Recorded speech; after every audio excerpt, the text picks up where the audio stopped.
Alright, video blog check everybody, Azrael here and we are back again for another tech unboxing here in my YouTube channel. So ngayon, I'm going to feature and unbox and show to you itong bagong product from Tech Life Philippines. So this is the Tech Life Pad Lite 8 inches. If you remember last time, we unboxed the 12 inches, no? Ngayon naman, Tech Life Pad Lite, parang light version siya but it's on 8 inches. So ayun, thank you so much kay Tech Life Philippines for sending a unit na ma-unbox natin at mapakita ko sa inyo. Let's do a setup. But before we set up and unbox it, discuss ko muna sa inyo yung tech specs rundown netong tablet na ito, which is parang pwede pang bata, pwede pang office, at may interesting siya kasi 8 inches, mas maliit siya, bigger than the phone, tamang-tama sa tablet. I'm very excited to use this actually. Alright, so here's a tech specs, a Tech Life Pad Lite 8 inches. Alright, let's do this. Alright, ito na yung tech specs, si Tech Life Pad Lite 8 inches. For the display, ito yung nakuha nating tech specs na pinadala ni Tech Life. Meron siyang 8 inches na LCD display at 800 by 1280 pixels na HD resolution. So, at meron siyang 90 Hz refresh rate at 300 nits brightness do sa kanyang screen. So, ayun ang tech specs ng display niya, no? For the body, meron siyang 8.5 mm. Kumbaga yung kanyang pagkanipis, yung thinness niya, no? Yung kanyang thickness, no? 8.5 mm yung kanyang nipis. At meron siyang detachable stand sa likod. Oy, meron siyang detachable stands, no, sa likod, no. So mamaya i-check natin 'yan kung paano ba siya i-operate, no. At ang kanyang back cover ng tablet ito is made from plastic. For the CPU, the Tech Life Pad Lite 8 inches. For the CPU, no, meron siyang Unisoc T606 na processor. At this is an octa-core na may 1.6 GHz. At ang GPU niya is ARM Mali G57. Alright, ito yung kanyang CPU. Unisoc siya. For the OS, gumagamit siya ng Android 15. At gumagamit din siya ng Tech Life Pad UI for the UI niya. At meron siyang Google Gemini for the AI commands or requests. Kung kailangan niyo ng kausap, talk to Google Gemini. Meron siya. Very updated. At for the memory, meron siyang 4GB of RAM plus a 4GB of expanded RAM. So, total of 8GB siya. So, for the storage naman, internal storage niya, no, 64GB lang. Pero huwag kayong mag-alala, meron siyang OTG supports up to 2TB at meron siyang micro SD card for expansion up to 1TB. So, maglagay kayo ng micro SD card para mas malaki yung storage ninyo. Kasi 64GB is very small, no? And now, for the camera, specs naman, for the rear camera, gumagamit siya ng 5 megapixels. So, medyo mababa siya. That's perfect for parang video calls, so pang zoom, for example. At meron siyang 2592 by 1944 na image resolution for the photos yon. At for the front camera, 5 megapixel. Wala na ako nakitang information about it. But pag na-unbox natin, magdadagdagan tayo ng information sa tech specs natin. So, the camera is perfect for video calls, conference, for example. So, ayun. For the battery specs naman, meron siyang 6,000 mAh na dual cell battery at meron siyang 10 watts na charging, wired charging, no, na may 5 volts saka 2 amperes. At for the reverse charging, may reverse charging siya, no? 5 watts naman yung kanyang ibibigay na energy for your other device. At meron siyang 4 hours of charging time at meron siyang kayang-kaya niya 7.5 hours of online streaming, 29.5 hours of music playing, 6.5 hours of local video play, at 600 hours of standby time. So, medyo malaki yung battery niya, 6,000 mAh, no? So, marami na kayong magagawa nito for a very small tablet, no? For the other specs naman ng tablet na to, no, meron siyang 4G ready. This is LTE, so sabihin niyan, pwede ka mag-data. At meron siyang dual nano SIM. Yes, 4G dual nano SIM, dual standby for sure. At meron siyang micro SD card slot, which is you can put your micro SD card up to 1TB. So parang ma-expand yung storage. At meron siyang Wi-Fi, at syempre Bluetooth meron din siya. At it supports voice over LTE. At meron siyang Google Kids Space para kung sa mga chikiting ninyo, no, kung sa yung gawin, bigyan siya ng tablet, ma-monitor nyo at ma-regulate nyo yung paggamit ng tablet sa mga bata. At meron siyang dual stereo speakers at meron siyang 3.5mm audio jack, and this is a USB Type-C port. So yun lang yung nakuha nating information about the other specs, no. For the body colors, meron siyang champagne gold, lila, purple ang kanyang colors, at ang SRP niya is 4,999. Ganun kamura. Actually, nakita nga akong news para na sold out at sila sa Shopee. So abangan niyo yan, no. Parang sila recently, no, this July, nag-sale sila sa Shopee at may mga bundles. So sana hindi ko na nabalitaan yung news na yon. So late na tayo. Para check niyo rin, din baka sakaling may mga information si TechLife Philippines sa Facebook page, at also check out the stores, sa mga Realme stores, no, itong tablet na to, no? Alright, so that's it. Na-unbox na natin for 4,999. So ito yung mga 5,000 pesos. So may LTE siya, no, may SIM card siya. So pwede ko siyang gawing phone, di ba? This is a phone. Parang phone kasi 8 inches. Parang ito ba yung era ng mga phablet, bumabalik na rin ba? So, gusto kong gamitin ito as a phone. So, mag-experiment tayo next time after this unboxing. Gamitin natin siya as a phone. Maglagay tayo ng Grab dito sa at marami pang ibang apps. Alright, so unbox na natin to, and let's do this. Unbox na natin si TechLife Pad Lite 8 inches. Alright, so ito na yung TechLife Pad Lite 8 inches na LTE. So, ito yung kanyang box, and I guess I got the, anong kulay nito? Ano nakalagay? I got the champagne gold. Uy, nice naman, champagne gold. So, meron siyang NTC na serial dito. At ito yung mga kanyang specs. So, unbox na natin to, no? Okay. So, cutter.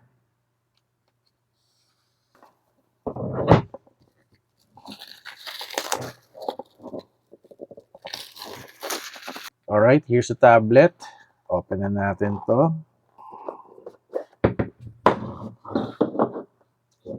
Alright, open na natin. At ito yung itsura. Napakaliit to. Para siyang phone na malaki, eh. Para siyang phone na malaki. Tanggalin natin yung packaging. Ayan. Tsaka also the sticker, tanggalin natin. Alright, here's the tablet. At parang may magnet dito. Ano kaya yan? Alright.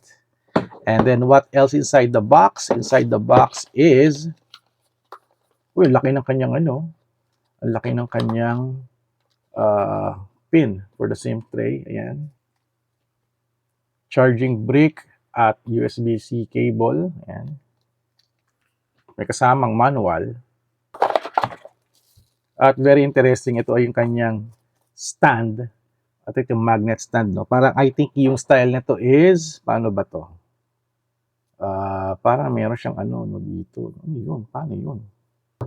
Alright, so pag bumili kayo ng tablet na to, no, makukuha nyo yung tablet, the charging brick, the USB Type-C, the pin tray, yung pin, yan, yung pin, also some manuals, and also this thing, hindi ko alam paano pagaganahin to. I think this is the for the stand, no? Mamaya check natin paano gagamitin, no? Alright, so before we isabi dito, itong knob na to, itatanggalin natin daw. So, pero mamaya na.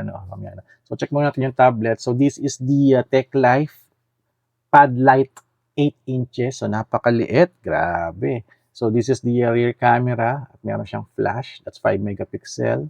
At for the front camera, nasa gilid yung front camera niya. Ayan, nasa gilid siya.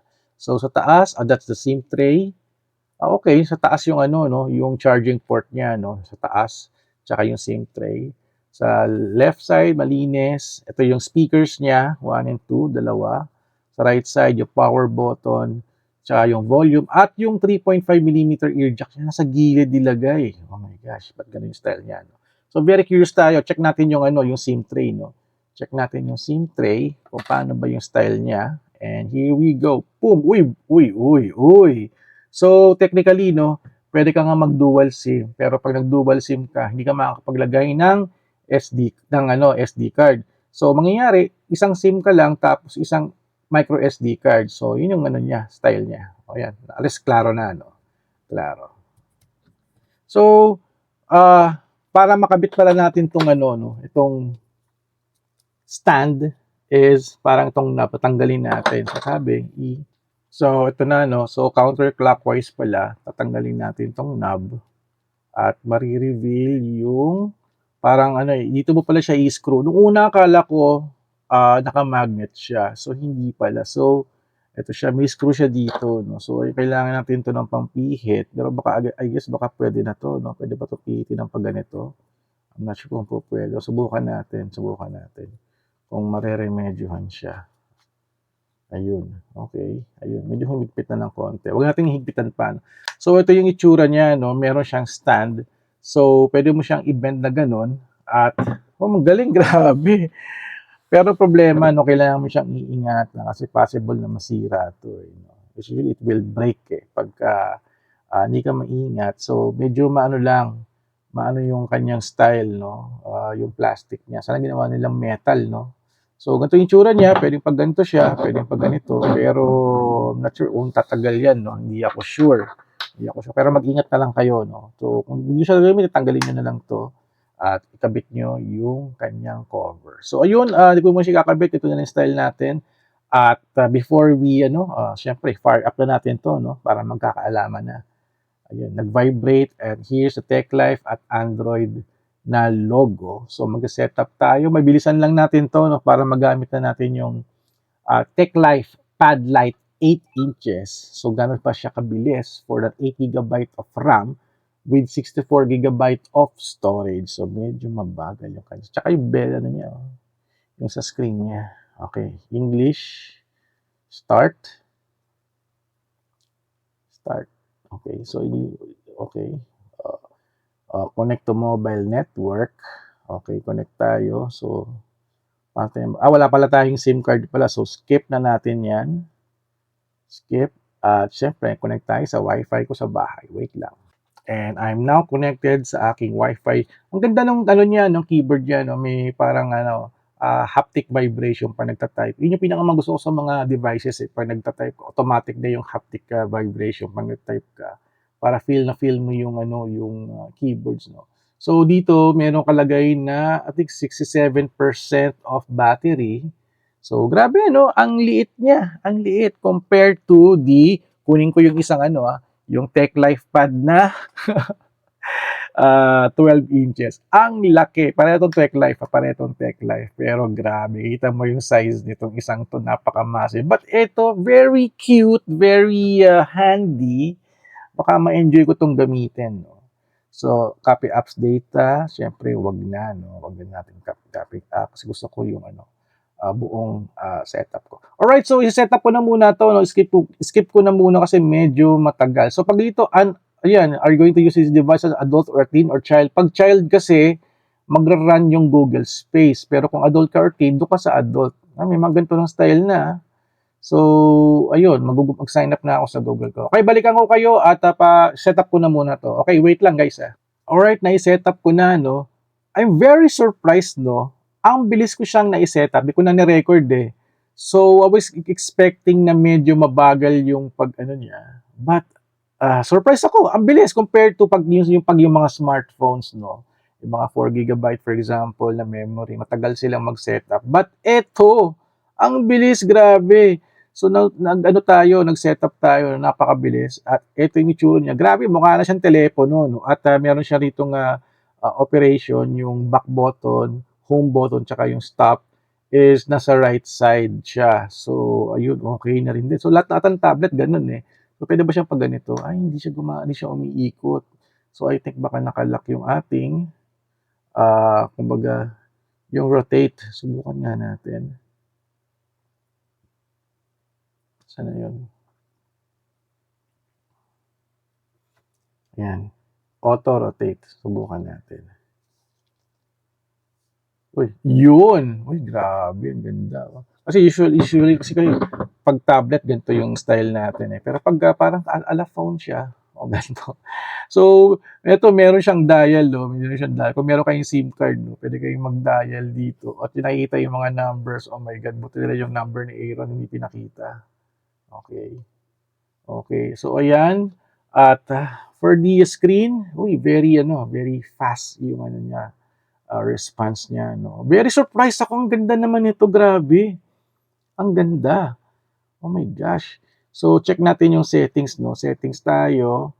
At let's go to the about the tablet, and we have some information. 64 GB of storage, Unisoc, 5 megapixel of camera. Ayan, ito yung memory niya. It's 4 plus 4, it's 8 GB. So, ayan siya. And for the camera, check natin yung camera niya. And while using the app, okay. So, ano ba to? Start capture na tayo. So, ito siya. 5 megapixel. So, maglagay tayo ng model. Si Voltes 5. Ayan, si Voltes 5. Picturean natin. Ganun, may tulog pa siyang ganun. Okay. Pag nagpi-picture is may ganun pa. So, yun yung parang click niya, no? So, medyo mabilis naman yung response niya. So, that's what you get with a 5 megapixel. Pero okay na rin din, no? Okay na rin din. So, dadaling ko to bukas. May dinner kami. Pang picture natin yan. Tapos, ano pa ba? Balik tayo. Let's try natin yung front camera. This is my front camera. Parang siya nag-screenshot lang no? Kasi ang bilis ng ano niya.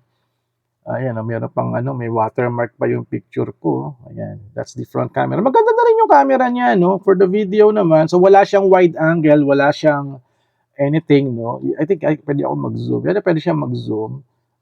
Zoom is 10x for the video. So, okay, Voltes 5 tayo.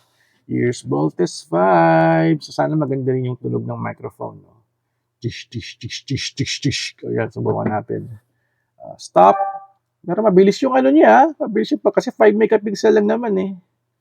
Ito. Pakinggan natin pati yung audio. Here's Voltes 5. Uy, malinaw yung audio Malinaw yung audio. Okay na rin for the 5 megapixel, no? Pwede na. Just pang capture or pang social media. Pwede. For the camera operation, so meron siyang panorama, meron siyang portrait mode, may portrait mode.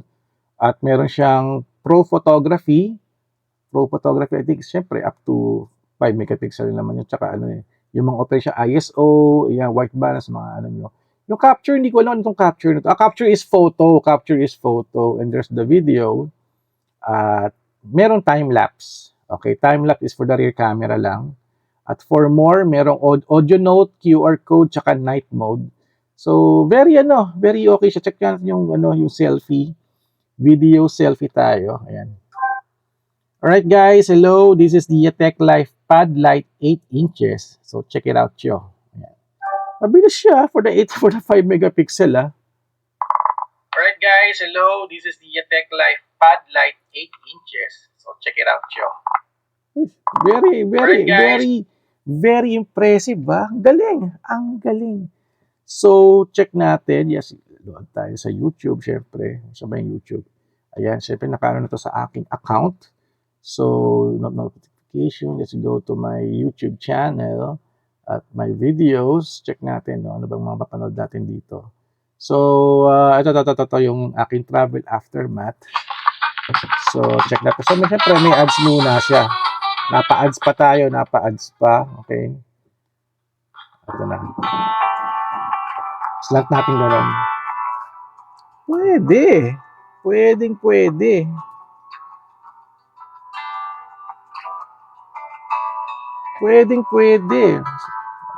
Maganda yung niya. Very simple lang siya, but very watchable na yung movies or yun nasa screen. So, this is only 1080p for the video resolution. For the YouTube, pwede. So, pwede siya. Diba? Para pang testing ko for the videos dito with music. So, okay. Pwede ka manood ng nakaganito. Pwede ka manood ng ganyan. O pwede ka manood ng nakatayo. Ayan siya. And that's YouTube. Grabe. Ang ganda. Nagulat ako dito na very okay siya Ano ba 'to? Naiikot pala 'to kasi nakatornilyo nga pala 'to 'no. So ito talagang iingatan niyo, itong stand na 'to. Hindi ko alam kung hanggang kailan siya yung ano niya, yung bed niya 'no. So ingat-ingatan niyo lang. At tsaka medyo ano rin ako 'pag nilagay ko sa bag 'to, 'di kaya 'to maputol. So yun lang iniisip ko. Saka mag-ingat lang kayo 'no in using it or kung di niyo gagamitin, tanggalin niyo lang at ibalik niyo yung kanyang screw button 'no, pantakip. So, I guess that's it. Ano pa bang ite-test natin dito 'no? So, I guess maglalagay tayo ng games dito. Try natin 'no. Siyempre kung kailangan niyo ng, Google Space Kids 'no, just, puwede naman siyang i-install, eh. Ayan, meron dito. Saan ko ba siya makikita? I think nasa loob ng ayan, nandito 'yan. Ayan, Kids Space. Pero siyempre 'pag ganyan mag-aano, mag-re-install uli kayo ng setup ninyo. Alright, so that's it guys for our vlog for today. Na-unbox natin finally yung TechLife Pad Lite 8. Napakaganda, napaka-cute at na-surprise ako sa performance niya. Ang bilis. But we need to do more tests in the real world, no? Paano natin ito gagamitin? So try tayo ng YouTube. Let's try open up my blog website pala, no? Para makita natin. So continue. Actually, ang ano lang dito is wala siyang hindi ko alam kung meron siyang ano, kung meron siyang tawag dito. Ayan. Uy, galing, lumalabas ang agad yung ano ko, website ko. Okay, here's my website. So, very readable siya. Ayan, Tech Life Pad. Oh. Ayan. Uy, ang bilis din Ang bilis din Ito Iyon, no? 4,099.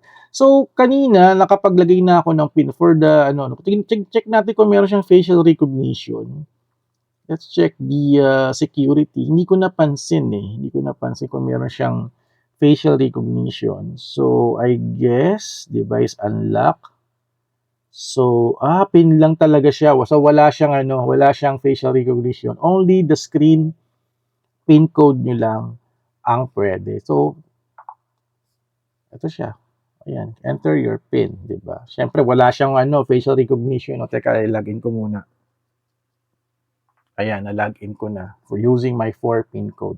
Alright, so that's it guys for the unboxing natin na feature. So for 4,999, pwede na to, no?